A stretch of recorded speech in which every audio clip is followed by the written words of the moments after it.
Saya pernah kasih ke mereka biar aja karena mereka jelek-jelekin saya kemarin kan. Saya pernah kasih tawaran ke mereka kalau nggak bisa bikin ya udah, ini ada investor dari Cina mau bangun kilang, Anda perlu beli 30 tahun, setelah 30 tahun Anda dapat kilangnya gratis. Itu impor.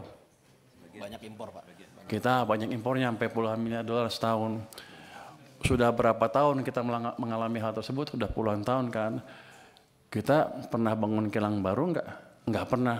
Sejak kritis sampai sekarang nggak pernah bangun kilang baru.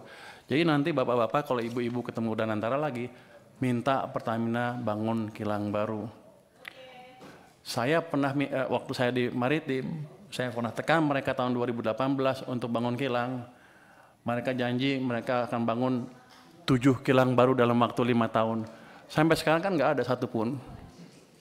Jadi Bapak tolong kontrol mereka juga. Dari saya kontrol, dari Bapak-Bapak juga kontrol. Karena kita rugi besar. Karena kita impor dari mana?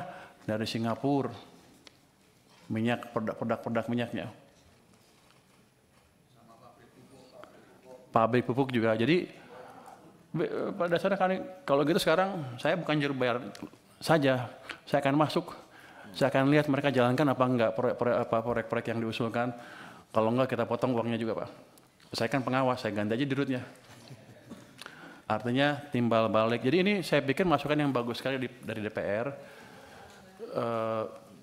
Gimana caranya kita memproduksi, tadi Pak Khairul Imam juga memperbaiki alat-alat produksi, termasuk menyediakan alat produksi yang baru yang selama ini kita gagal membangun.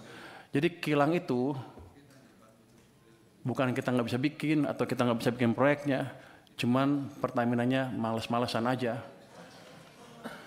Saya pernah kasih ke mereka biar aja karena mereka jelek-jelekin saya kemarin kan. Saya pernah kasih tawaran ke mereka kalau nggak bisa bikin ya udah, ini ada investor dari Cina mau bangun kilang, Anda perlu beli 30 tahun, setelah 30 tahun Anda dapat kilangnya gratis.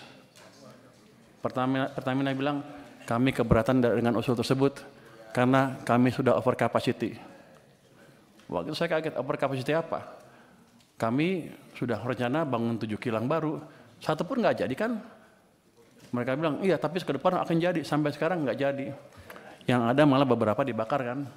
Jadi tolong dari parlemen juga mengontrol Pertamina untuk hal tersebut. Jadi kita kerjasama. Tujuan kita sama sebetulnya mengurangi subsidi dan membuat subsidi yang ada pun lebih murah dan tepat sasaran. Jadi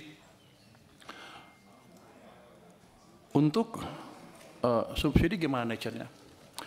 Subsidi sebetulnya kalau bisa nggak subsidi kan. Cuman karena ekonomi kita tumbuhnya nggak cukup bagus, masyarakat yang paling bawah belum bisa bertahan ketika harus menghadapi harga pasar.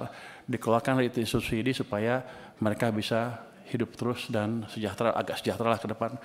Tapi kunci utamanya adalah menciptakan pertumbuhan ekonomi yang lebih cepat. Download Tribun X sekarang. Menghadirkan lokal menjadi Indonesia.